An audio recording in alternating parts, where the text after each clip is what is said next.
بسم اللہ الرحمن الرحیم انا اعطیناک الکوثر انا بے شک ہم نے اعطیناک عطا کی ہے آپ کو یعنی محمد صلی اللہ علیہ وسلم کو الکوثر کوثر. انا کا لفظ جمع کا صیغہ ہے اور عظمت شان پر دلالت کر رہا ہے کہ جس ہستی نے رسول اللہ صلی اللہ علیہ وسلم کو خیر کثیر عطا کی وہ خود بہت عظیم ہے. اور آتینا سے فرق ہوتا ہے. آتینا کا مطلب ہی دینا ہوتا ہے الف اور تے یہ کے ساتھ، لیکن آتینا سے خاص ہے. عطا کا معنی ہوتا ہے بخشش، اور ایسی بخشش جو کسی کی ملکیت بھی ہو، یعنی ہم نے آپ کو ایک ایسی چیز عطا کی جو آپ کے لیے ہے، یعنی اس میں خصوصیت کا معنی بھی ہے. اور کیا عطا کیا؟ الکوثر.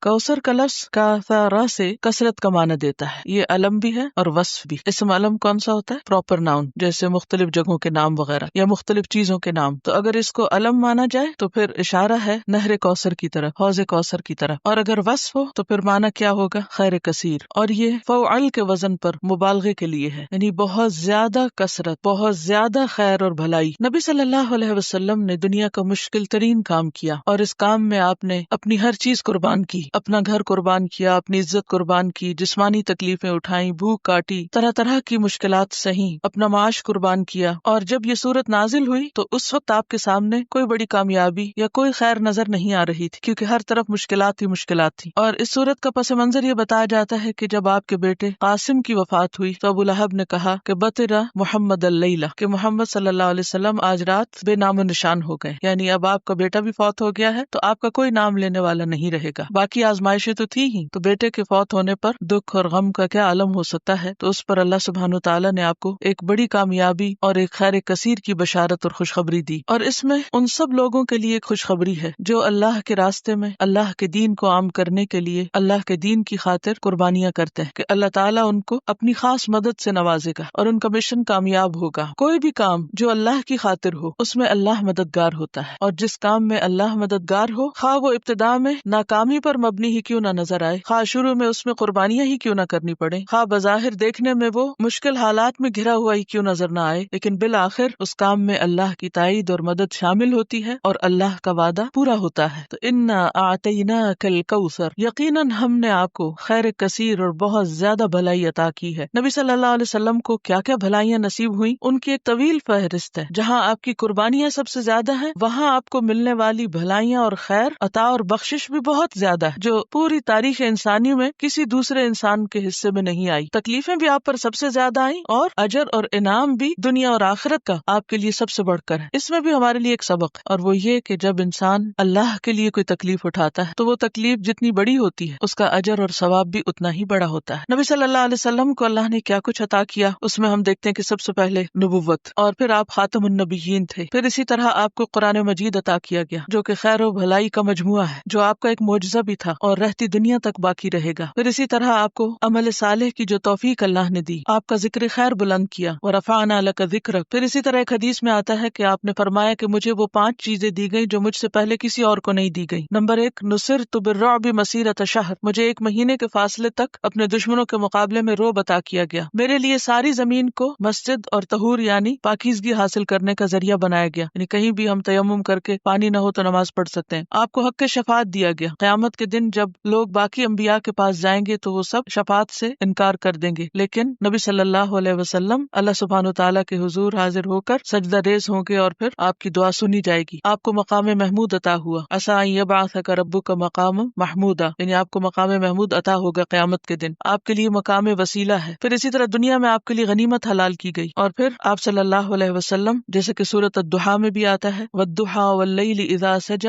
ما ودعک ربک وما قلی وللآخرۃ خیر لک من الاولی. تو دنیا کا بھی آخری حصہ اور آخرت بھی پہلے حصے سے، یعنی جس دور میں یہ سورت نازل ہوئی اور جو مشکلات تھی ان میں خوشخبری سنائی جا رہی ہے کہ اگلا دور زیادہ بہتر ہوگا. اور پھر خاص طور پر جو ان بھلائیوں میں ایک خاص بھلائی ہے کہ جو جنت کی ایک نہر آپ کو نصیب ہوئی یا جس کی خوشخبری دی گئی، الکوثر. تو اس کے بارے میں آپ صلی اللہ علیہ وسلم نے فرمایا کہ جنت کی وہ نہر جس کے دونوں کنارے سونے کے ہیں، موتیوں اور یاقوت کا فرش بچھا ہے، جس کی مٹی کستوری سے بھی زیادہ خوشبودار ہے، جس کا پانی شہد سے میٹھا، دودھ سے زیادہ سفید، مکھن سے زیادہ نرم اور برف سے زیادہ ٹھنڈا ہے. اور اسی کا حصہ میدان حشر میں حوض کوثر کی شکل میں ہوگا، یعنی اس نہر کا پانی حوض کوثر میں آئے گا جس پر آپ کی امت پانی پیے گی، اور جس پر رکھے ہوئے پیالوں کی تعداد ستاروں کی طرح. اور جو بھی شخص اس حوض سے پانی پیے گا قیامت کے دن وہ پھر دوبارہ کبھی پیاسا نہ ہوگا، کیونکہ قیامت کے دن سورج بہت قریب ہوگا اور ہر شخص ایک گھبراہٹ کے عالم میں ہوگا. تو اس وقت اللہ کے رسول صلی اللہ علیہ وسلم آپ کو یعنی اپنی امت کو اپنے ہاتھوں سے پانی پلائیں گے اور آپ سب سے پہلے اپنے حوض پر موجود ہوں گے اور آپ کی امت آپ کو وہیں پر ملے گی. لیکن وہ لوگ آپ سے دور کر دیے جائیں گے جنہوں نے آپ کے بعد دین میں نئی نئی باتیں ایجاد کی، اور وہ لوگ بھی اسی طرح جو آپ سے اور آپ کے دین سے بغض رکھتے ہیں. یعنی وہ تمام لوگ جو آپ سے نفرت کرتے ہوں یا آپ کے دین سے نفرت کرتے ہوں یا اس سے کسی قسم کا بغض رکھتے ہوں، ان کو اس حوض پر وارد نہیں ہونے دیا جائے گا یا وہ اس حوض سے پانی نہ پی سکیں گے. ایک روایت میں یہ بھی آتا ہے کہ آپ صلی اللہ علیہ وسلم فرمائیں گے کہ امتی امتی، یعنی بظاہر ان کی شکل و صورت ایسی ہوگی کہ جیسے وہ آپ کی امت کے لوگ ہیں، لیکن ان کے اور آپ کے درمیان دیوار حائل کر دی جائے گی اور آپ کو بتایا جائے گا کہ آپ نہیں جانتے کہ آپ کے بعد انہوں نے کیسے کیسے کام کیے. یعنی آپ کی دین کی پیروی نہیں کی بلکہ اس میں نئے نئے راستے نکال لیے، اپنی مرضی کا دین بنا لیا دین اسلام کے نام پر. تو اس پر آپ صلی اللہ علیہ وسلم ان کو اپنے سے دور کر دیں گے. تو انا آتیناک الکوثر، بے شک ہم نے آپ کو خیر کثیر عطا کی. فصلی لربک وانحر، فصلی لربک، پس نماز پڑھیے اپنے رب کے لیے، وانحر اور قربانی کیجیے. اس میں تمام نمازوں کا ذکر ہے لیکن وہ نماز خاص طور پر شامل ہے جس کے ساتھ قربانی بھی ہے. اور وہ کون سی نماز ہے؟ جی ہاں، عید الاضحیٰ کی نماز. لیکن اس کے علاوہ تمام نمازیں، جمعے کی نماز، تہجد کی نماز، ان سب کی طرف اشارہ ہے. اور پھر اس خاص نماز کی طرف بھی کہ جو شکرانے کی نماز تھی. جب آپ صلی اللہ علیہ وسلم نے مکہ فتح کیا تو اس موقع پر آپ نے 8 رکعتیں ادا کی بطور شکرانہ. تو بات یہ ہے کہ جب اللہ تعالیٰ کسی کو کوئی نعمت عطا کرے تو اس کا فرض بنتا ہے کہ وہ رب کا شکر ادا کرے. اور رب کا شکر ادا کرنے کی بہترین شکل کیا ہے؟ نماز.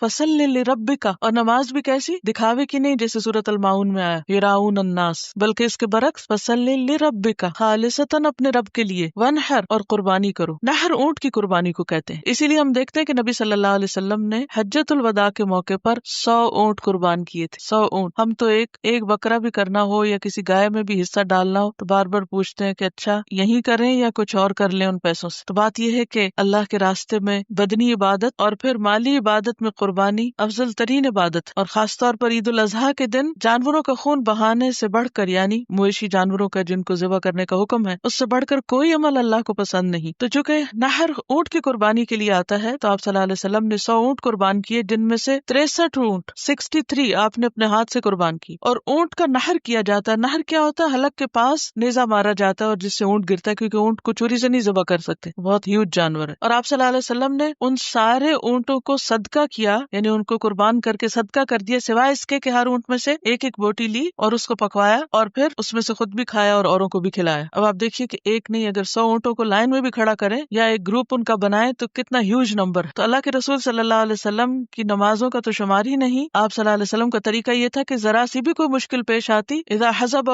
امر فزع الی الصلاۃ، ہر موقع پر آپ نماز کے لیے دوڑ. اور دوسرے حکم پر کس طرح عمل کیا؟ ونحر، شکرانے کے طور پر کس طرح قربانی کی. لیکن اس کے علاوہ کسی بھی چیز کی قربانی کی جا سکتی ہے، اور اسی سے ونحر نون حرے سے ہم دیکھتے ہیں کہ یوم النحر قربانی کے دن کو کہتے ہیں. یعنی حاجی عرفہ کے بعد جو اگلا دن ہوتا ہے منا میں، وہ ان کے لیے یوم النحر ہوتا ہے اور ہمارے لیے یوم العید ہوتا ہے، عید الاضحیٰ کا دن. ان شانئک، بے شک آپ کا دشمن، بدخواہ. شنع یشنع سے ہے، شین نون حمزہ. شنع یشنع سے شانئ فاعل کے وزن پر دشمن کے لیے آتا ہے. پیچھے بھی آپ پڑھ چکے ولا یجرمنکم شنآن قوم علی الا تعدلوا. تو شانئ کہتے ہیں اس دشمن کو جو دل میں بغض رکھے، یعنی بظاہر وہ دشمن نظر نہ آئے لیکن اس کے دل میں نفرت ہو، حسد ہو، بغض ہو. ان شانئک، بے شک آپ کا دشمن، کوئی بھی جو آپ سے دشمنی کرے اس دور میں یا بعد کے ادوار میں یا آج، هو الابتر، وہی ابتر. ابتر کا لفظ جو ہے یہ بتر سے، بے تیرے. بترا کا لفظ معنی ہوتا ہے دم کٹا ہونا. جیسے کسی جانور کی دم کٹ جائے تو وہ اچھا معلوم نہیں ہوتا. بیسیکلی جانور ہی کی دم کاٹنے کے لیے مخصوص ہے، اور خاص طور پر کتا، یعنی ایسا کتا جس کی دم کٹی ہوئی ہو. لیکن پھر یہ لفظ استعمال ہونے لگا ایسے انسان کے لیے کہ جس کے مرنے کے بعد کوئی اس کا نام لینے والا باقی نہ رہے، اور خاص طور پر جس کی کوئی اولاد نہ ہو، اس کی نسل کٹ گئی ہو یا ختم ہو گئی ہو اور وہ بالکل بے سہارا رہ گیا ہو. تو چونکہ آپ صلی اللہ علیہ وسلم کے بیٹے قاسم کی وفات ہوئی اور آپ کو یہ کہا گیا کہ آپ کا اب کوئی نام لینے والا نہیں رہے گا، تو بتایا گیا کہ نہیں، آپ کا نام لینے والے تو دن رات موجود ہوں گے. ہاں، آپ کا دشمن جو ہے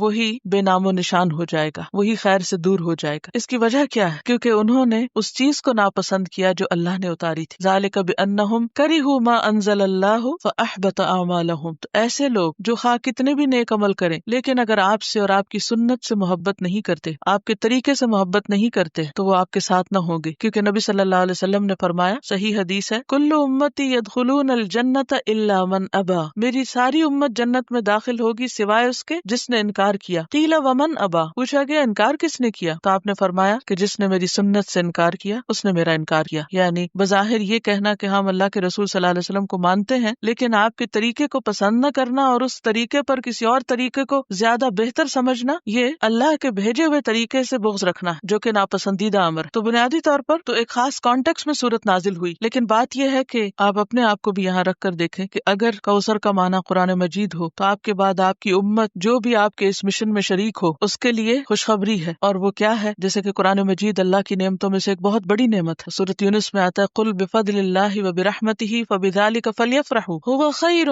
مما یجمعون، وہ بہتر ہے ہر اس چیز سے جسے لوگ سمیٹ رہے ہیں، جمع کر رہے ہیں۔ یعنی اور لوگوں نے اس عرصے میں جو کچھ بھی جمع کیا سمیٹا تو دنیا میں رہ جائے گا، لیکن اگر کسی نے اللہ کی خاطر اللہ کی کتاب کو سیکھا، سمجھا اور اس پر عمل کی کوشش کی، اور پھر آگے اس کی نیت آگے پھیلانے کی ہو، تو اس سے بڑی کوئی بھلائی دنیا میں نہیں ہو سکتی جو کسی کو نصیب ہو۔ تو جب اللہ کسی بندے کو یہ نعمت عطا کرے تو اس کا فرض کیا بنتا ہے؟ پھر شکر گزاری کرے۔ وصلی لربک، اللہ کے آگے جھک جائے۔ نماز جو ہے اس میں عاجزی بھی ہے اور اللہ کا شکر ادا کرنا بھی، اور اللہ کی حمد و ثنا بھی ہے، اور اس کی تسبیح بھی ہے، اور استغفار بھی ہے، اور اس کے ساتھ ساتھ انسان صدقہ کرے۔ ونحر، اور ضروری نہیں کہ پھر اگر وسعت نہیں ہے، ہمت نہیں، تو کچھ بھی اللہ کے راستے میں انسان شکرانے کے طور پر ضرور دے۔ اور پھر یہ یاد رکھے انسان کہ اس راستے میں مشکلات بہت ہیں اور طرح طرح کے لوگوں سے واسطہ پیش آتا ہے۔ یہ راستہ آسان راستہ نہیں ہے، کیونکہ جنت کا راستہ جو ہے وہ مکروہات سے گھیر دیا گیا ہے، اور اس میں بعض اوقات ایسی رکاوٹیں آ جاتی ہیں کہ انسان سمجھتا ہے کہ this is the end of the world, اب آگے تو شاید کچھ ہو ہی نہیں سکتا۔ لیکن انسان ہمیشہ اللہ کے بھروسے پر یقین رکھے کہ جس رب نے قرآن پڑھنے کی توفیق دے دی وہی رب اس پر عمل کی توفیق بھی دے گا، اور وہی رب اس کو آگے پہنچانے کی توفیق بھی دے گا۔ تو یہ صورت جہاں ایک طرف خوشخبری دینے والی ہے، وہاں دوسری طرف ایک بہت زبردست امید کا پیغام بھی دیتی، انسان کو پر امید بناتی کہ دین اللہ کا ہے، اور جو شخص بھی دین سے ٹکرائے اور دین کی وجہ سے کسی سے ٹکرائے وہ اپنا ہی نقصان کرتا ہے، اللہ کا دین ہمیشہ غالب ہو کر رہتا ہے۔